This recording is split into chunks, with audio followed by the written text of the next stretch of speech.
ಅಥಣಿಯಲ್ಲಿ ಪತ್ರಕರ್ತರ ಏಕಮತ ತೀರ್ಮಾನ. ಅಲಾವುದ್ದೀನ್ ಶೇಖ್ ಅಧ್ಯಕ್ಷರಾಗಿ ಆಯ್ಕೆ. ಅಥಣಿ ಪಟ್ಟಣದಲ್ಲಿ ಕರ್ನಾಟಕ ಕಾರ್ಯನಿರತ ಪತ್ರಕರ್ತರ ಧ್ವನಿ ಸಂಘಟನೆಯ ಮಹತ್ವದ ಬೆಳವಣಿಗೆ ನಡೆದಿದೆ. ಸಂಘಟನೆಯ ಅಥಣಿ ತಾಲೂಕು ಘಟಕದಲ್ಲಿ ಏಕಮತ ನಿರ್ಧಾರ ಕೈಗೊಂಡು ಅಲಾವುದ್ದೀನ್ ಶೇಖ್ ಅವರನ್ನು ಅವಿರೋಧವಾಗಿ ಅಧ್ಯಕ್ಷರಾಗಿ ಆಯ್ಕೆ ಮಾಡಲಾಗಿದೆ. ಶನಿವಾರ ನಡೆದ ಅದ್ದೂರಿ ಕಾರ್ಯಕ್ರಮದಲ್ಲಿ ಸಂಘಟನೆಯ ನೂತನ ಕಚೇರಿಯನ್ನು ರಾಜ್ಯಾಧ್ಯಕ್ಷರಾದ ಮಲ್ಲಿಕಾರ್ಜುನ ಬಂಗ್ಲೆ ಹಾಗೂ ಯೂಟ್ಯೂಬ್ ಸ್ಟಾರ್ ಬಸವರಾಜ್ ಸನದಿ ಉದ್ಘಾಟಿಸಿದ್ದಾರೆ. ಇದಾದ ಬಳಿಕ ನಡೆದ ಸಭೆಯಲ್ಲಿ ಮಲ್ಲಿಕಾರ್ಜುನ ಬಂಗ್ಲೆ ಅವರ ಸಮ್ಮುಖದಲ್ಲಿ ಅಲಾವುದ್ದೀನ್ ಶೇಖ್ ಅವರನ್ನು ಅಧಿಕೃತವಾಗಿ ಅಧ್ಯಕ್ಷರಾಗಿ ಘೋಷಣೆ ಮಾಡಲಾಯಿತು. ಈ ವೇಳೆ ಮಾತನಾಡಿದ ರಾಜ್ಯಾಧ್ಯಕ್ಷ ಮಲ್ಲಿಕಾರ್ಜುನ ಬಂಗ್ಲೆ, ಜೀವನವು ಸಮಾಜ ಸೇವೆಗೆ ಸೀಮಿತವಾಗಿರಬೇಕು. ಭಯವಿಲ್ಲದೆ ನಿಷ್ಠೆಯಿಂದ ಕೆಲಸ ಮಾಡುತ್ತಾ ನಮ್ಮ ಕರ್ತವ್ಯದಿಂದ ಇತರರಿಗೆ ಉಪಯೋಗವಾಗುವಂತೆ ನಡೆದುಕೊಳ್ಳಬೇಕೆಂಬ ಸಂದೇಶ ನೀಡಿದ್ದಾರೆ. ಕಾರ್ಯಕ್ರಮದಲ್ಲಿ ಉತ್ತರ ಕರ್ನಾಟಕ ಸಂಚಾಲಕರಾದ ಚಂದ್ರು, ಯೂಟ್ಯೂಬ್ ಸ್ಟಾರ್ ಬಸವರಾಜ್ ಸನದಿ, ಉಪಾಧ್ಯಕ್ಷರಾದ ಅಂಜಯ್ಯ ಕಾಂಬ್ಳೆ, ಗೌರವ ಅಧ್ಯಕ್ಷರಾದ ರಾಶಿದ್ ಶೇಖ್, ಕಾರ್ಯದರ್ಶಿಯಾದ ವಿಠಲ್ ಗೋಕಡೆ, ಖಜಾಂಜಿ ಶಶಿಕಾಂತ್ ಪುಂಡಿಪಳ್ಳೆ ಸೇರಿದಂತೆ ಹಲವು ಪದಾಧಿಕಾರಿಗಳು ಹಾಗೂ ಸದಸ್ಯರು ಭಾಗವಹಿಸಿದ್ದರು. ಒಟ್ಟಿನಲ್ಲಿ ಅಥಣಿಯಲ್ಲಿ ಪತ್ರಕರ್ತರ ಸಂಘಟನೆ ಮತ್ತಷ್ಟು ಬಲಿಷ್ಠವಾಗುತ್ತಾ ಮಹತ್ವದ ಹೆಜ್ಜೆ ಇಟ್ಟಿದೆ. 2 ವರ್ಷದಲ್ಲಿ ಇಡೀ ಸರ್ಕಾರಗಳು ನಮಗೆ ಏನು ಸಿಗಬೇಕು ಆ ನಿಟ್ಟಿನಲ್ಲಿ ಆಗ್ತದೆ. ಇನ್ನು ಕೇವಲ 2 ತಿಂಗಳಲ್ಲಿ ರಾಜ್ಯ ಸರ್ಕಾರ ಕೇಂದ್ರ ಸರ್ಕಾರಕ್ಕೆ ಕಾನೂನಿನ ಚಾಟಿ ಮುಖಾಂತರ ಸುಪ್ರೀಂ ಕೋರ್ಟ್, ಹೈಕೋರ್ಟಲ್ಲಿ ಸರ್ಕಾರಗಳ ವಿರುದ್ಧ ರಿಟ್ ಪಿಟಿಷನ್ ನಮ್ಮ ಸಂಘದಿಂದ ಫೈಲ್ ಆಗ್ತದೆ. 2 ಸಬ್ಜೆಕ್ಟ್, ಮೇಯ್ನು ಪತ್ರಕರ್ತರ ರಕ್ಷಣಾ ಕಾಯ್ದೆ, 2ನೇದು ನಮಗೇನು ಬೇಕು ಅಕ್ರೆಡಿಟೇಷನ್ ಬಸ್ ಪಾಸ್ ಹೋಗೋದು. ಇವೆರಡು ಪ್ರಮುಖ. ಜೊತೆಗೆ ಕಾರ್ಮಿಕ ಕಾನೂನುಗಳ ಅನುಷ್ಠಾನಕ್ಕೆ ಈಗಾಗಲೇ ಜಾಹೀರಾತು ನೀತಿ ಇನ್ನೊಂದು ವಾರದಲ್ಲಿ ರಿಲೀಸ್ ಆಗ್ತದೆ ಸರ್ಕಾರ. ಅದರಲ್ಲಿ ಇಲ್ಲಿಯವರೆಗೆ ನನ್ನ ಹೋರಾಟ ಏನಿತ್ತು ಬೆಳಗಾವಿಯಲ್ಲಿ 3 ವರ್ಷ 4 ವರ್ಷದಿಂದ ಇದು ಸರ್ಕಾರ ಮನಗೊಂಡು ಎಲ್ಲರಿಗೂ ಆ ಒಂದು ಪತ್ರಿಕೆಯಲ್ಲಿ ಕೆಲಸ ಮಾಡೋಂಥ ಸಾಮಾನ್ಯ ವರದಿಗಾರರಿಗೆ ಕಾಯಂ ನೇಮಕಾತಿ ಆದೇಶ, EF, PF ಕಾರ್ಮಿಕ ಕಾನೂನುಗಳು ಅನುಷ್ಠಾನ ಆಗ್ತದೆ. ಗತ ಮಾಸದಲ್ಲಿ ನಾವು ಗೆದ್ದಿದ್ವಿ.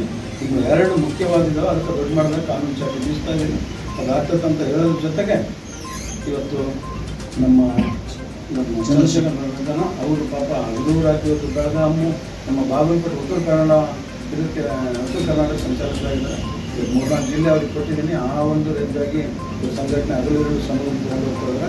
ಯಾಕಂದ್ರೆ ಅವೆಲ್ಲ ಬೆನ್ನೆಲುಬಾಗಿದ್ದು ಅವತ್ತಿನ 8ನೇ ತಾರೀಕು ಕಾರ್ಯಕ್ರಮ ಅವೆಲ್ಲ ಮುಖ್ಯವಾಗಿ ಎಲ್ಲರಿಗೂ ಒಳ್ಳೆ ರೂಮ್ಸ್ ಇರ್ಬೋದು, ಒಳ್ಳೆ ಊಟ ಇರ್ಬೋದು, ಒಂದು ನೆನಪಿನ ಒಂದು ಗಿಫ್ಟ್ ಇರ್ಬೋದು, ಎಲ್ಲರಿಗೂ ಥರ ನಮ್ಮ ಅಥಣಿಗೆ ಆಗಮಿಸಿರುವಂಥ ಮಲ್ಲಿಕಾರ್ಜುನ ಬಂಗ್ಲೆ ಸರ್ ಅವರಿಗೆ ತುಂಬು ಹೃದಯದ ಸ್ವಾಗತವನ್ನು ಕೊಡ್ತಾ ಇದ್ದೀನಿ. ಹಾಗೆ ಅದೇ ತರನಾದಂತಹ ಚಿತ್ರನಟರು ನಮ್ಮ ಬಸವಣ್ಣ ಸನ್ನಿಧಿಯವರು ಕೂಡ ಆಗಮಿಸಿದ್ದಾರೆ. ನಮ್ಮ ಈ ಒಂದು ಆಫೀಸ್ ಉದ್ಘಾಟನೆ ಕಾರ್ಯಕ್ರಮಕ್ಕೆ ಅವರನ್ನು ಕೂಡ ತುಂಬ ಹೃದಯದ ಸ್ವಾಗತವನ್ನು ಕೊಡ್ತಾ ಇದ್ದೀನಿ. ಹಾಗೆ ನಮ್ಮ ಕರ್ನಾಟಕ ಕಾರ್ಯನಿರತ ಪತ್ರಕರ್ತರ ಧ್ವನಿ ಸಂಘಟನೆಯ ಅಥಣಿ ತಾಲೂಕಿನಂತ ಅಧ್ಯಕ್ಷರಾದಂಥ ಅಲಾವುದ್ದೀನ್ ಶೇಖ್ ಅವರು ಸರನ್ನು ನಾನು ಸ್ವಾಗತ ಮಾಡ್ತಾ ಇದ್ದೀನಿ.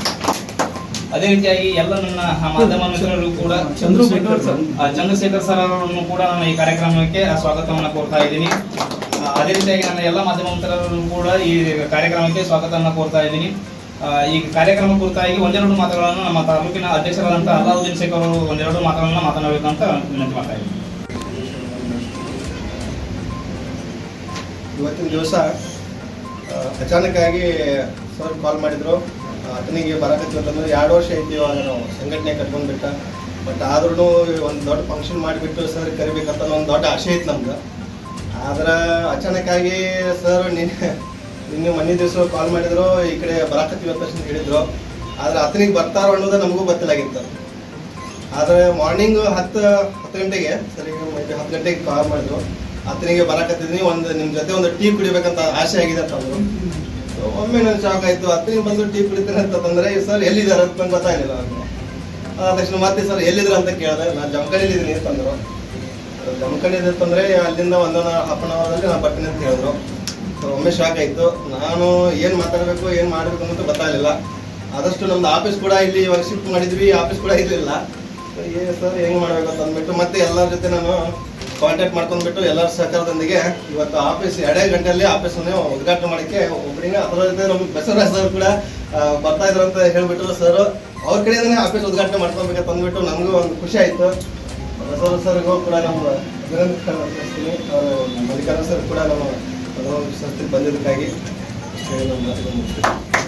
ಇದು ಮುಖ್ಯವಾದಂಥ ಕಾರ್ಯಕ್ರಮಕ್ಕೆ ನಾನು ಭಾಳಷ್ಟು ದಿನಗಳಿಂದ ನಾನು ಬಸವರಾಜ ಸನದಿಯವರ ಒಬ್ಬ ಅಪ್ಪಟ ಅಭಿಮಾನಿ ಕೂಡ.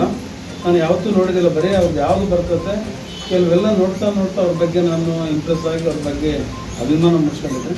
ಇಂಥ ಒಂದು ನಾನು ಅತನಿಗೆ ಬಂದಂತಂದ್ರೆ ಅವ್ರು ನನ್ನ ಜೊತೆ ಇದ್ದಾರಲ್ಲ, ಎಷ್ಟು ಕೋಟಿ ಕೊಟ್ಟರು ಸಿಗಲ್ಲ ಅಂತ ಈ ಸಂದರ್ಭ ನಾನು ಹೃದಯ ತುಂಬಿ ಹೇಳ್ತಾ ಇದ್ದೀನಿ.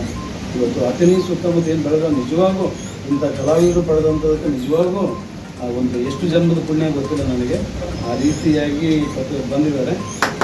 ಅವಮಾನ ಮಾಡಿದವರೇ ನಮಗೆ ಮಾರ್ಗದರ್ಶಕ, ನೋವುಂಟು ಮಾಡಿದವರೇ ನಮಗೆ ಸ್ಫೂರ್ತಿದಾರರು, ಕಾಲೆಳೆದವರೇ ನಮಗೆ ಶಕ್ತಿದಾರರು, ಪ್ರೀತಿ ಕೊಟ್ಟವರೇ ದೇವರ ಎಂಬ ಸಿದ್ಧಾಂತದಲ್ಲಿ ಇವತ್ತು ಪತ್ರಕರ್ತರಾದ ನಾವೆಲ್ಲ ದೀಪದ ಬುಡದಲ್ಲಿ ಕತ್ತಲಿದ್ದರೂ ಯಾವುದೇ ಸವಲತ್ತು ಸರ್ಕಾರದಿಂದ ಇನ್ನಿತರಲ್ಲಿ ಇಲ್ಲದೇ ಇದ್ದರೂ ನಮ್ಮ ನಿಸ್ವಾರ್ಥ ಸೇವೆಯನ್ನು ಇವತ್ತು ರಾಜ್ಯಕ್ಕೆ ಅರ್ಪಿಸ್ತಾ ಇದ್ವಿ. ಆ ವಿಚಾರದಲ್ಲಿ ನಾವು ನೀವೆಲ್ಲ ತಲೆ ಎತ್ಕೊಂಡು ಏನು ಹೋಗ್ತಾ ಇದೀವಲ್ಲ, ಇವತ್ತು ನಮ್ಮ ದೇಶ ರಾಜ್ಯದಲ್ಲಿ ಕಾವಿ ಖಾದಿಯನ್ನು ಒಂದು ಧೈರ್ಯವಾಗಿ ಒಂದು ಎದುರಿಸಿ ಪ್ರಶ್ನೆ ಮಾಡೋಂಥ ಒಂದು ತಾಕತ್ತು ದಮ್ಮು ಕೇಳೋದಿದ್ರೆ ಅದು ಪತ್ರಕರ್ತರು ಬಿಟ್ಟು ಬೇರೆ ಯಾರಿಗಿಲ್ಲ ಅಂತ ಈ ಸಂದರ್ಭದಲ್ಲಿ ಹೆಮ್ಮೆಯಿಂದ ಹೇಳ್ತಾರೆ. ಹಣ ಎಷ್ಟಿದ್ದಾರೆ ಏನು, ಋಣ ಇದ್ದರಷ್ಟೇ ಮಾತ್ರ ಜೀವನ, ಯಾವತ್ತೂ ಹಣದಿಂದ ಏನೂ ಆಗಕ್ಕೆ ಸಾಧ್ಯ ಇಲ್ಲ ಅಂತ ಈ ಸಂದರ್ಭದಲ್ಲಿ ಹೇಳ್ತಾ, ಸ್ಮಶಾನವು ಗಮಗಮಿಸುತ್ತಿದೆ ಶವಗಳಿಗಿದ್ದ ಹೂಗಳಿಂದ, ಆದರೆ ಊರು ತುಂಬ ನಾರುತ್ತಿದೆ ಕೊಳೆತ ಕೆಟ್ಟ ಮನಸ್ಸುಗಳಿಂದ. ಆ ಕೊಳೆತ ಕೆಟ್ಟ ಮನಸ್ಸುಗಳು ಹಿಂದೆಂದಿಗೂ ನಾವಾಗಲಿ ನೀವಾಗಲಿ ಆಗಬಾರ್ದಂತೂ ಇವತ್ತು ನಿಮಗೆಲ್ಲ ಒಂದು ವಿಜ್ಞಪ್ತಿಯೊಂದಿಗೆ ಇವತ್ತು ಆಗಸ್ಟ್ 8ಕ್ಕೆ ಅವತ್ತು 2ನೇ ಶನಿವಾರ 8/8/2020 ನಮ್ಮದು ರಾಜ್ಯ ಸಮ್ಮೇಳನ ನೆಲಮಂಗಲ ನಗರದಲ್ಲಿ ಒಂದು ದೊಡ್ಡ ಮಟ್ಟ ಪುಷ್ಪ ಬೈರೇಗೌಡ ಕನ್ವೆನ್ಷನ್ ಹಾಲಲ್ಲಿ ನಡೀತಾ ಇದೆ. 2,000 ಪತ್ರಕರ್ತರು ಬರ್ತಾಯಿದ್ದಾರೆ. ಭಾರಿ ದೊಡ್ಡ ಮಟ್ಟದಾಗಿ ಅತಿಥಿಗಳು ಮಾಡಿದ್ದಾರೆ. ಆಮೇಲೆ ಸಂತೋಷ್ ಹೆಗಡೆ ಸಾಹೇಬ್ ಏನಿದ್ದಾರೆ, ಒಬ್ಬ ದಂತಕಥೆಯರಂಥ ವ್ಯಕ್ತಿ, ಅವ್ರನ್ನೇ ನಮ್ಮ ಕಟ್ಟಿಸಿದ್ದಾರೆ, ಅವರೇ ಉದ್ಘಾಟನೆ ಬರ್ತಾ ಇದ್ದಾರೆ. ಇನ್ನು ನಾಡಿನ ದಿಗ್ಗಜರೆಲ್ಲ ಬರ್ತಾ ಇದ್ದಾರೆ. ನಮ್ಮ ಬೆಳಗಾವಿಯ ನಮ್ಮ ನಿಜಗುಣಾನಂದ ಸ್ವಾಮೀಜಿ ಸಾನ್ನಿಧ್ಯ ವಹಿಸ್ತಾ ಇದ್ದಾರೆ.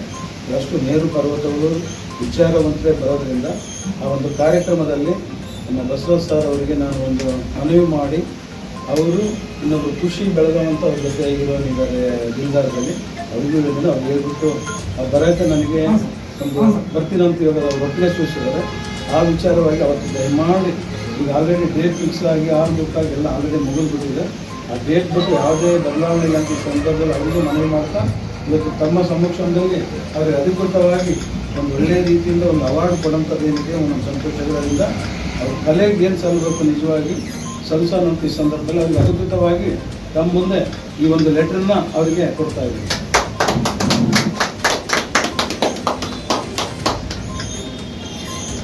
ಓಕೆ.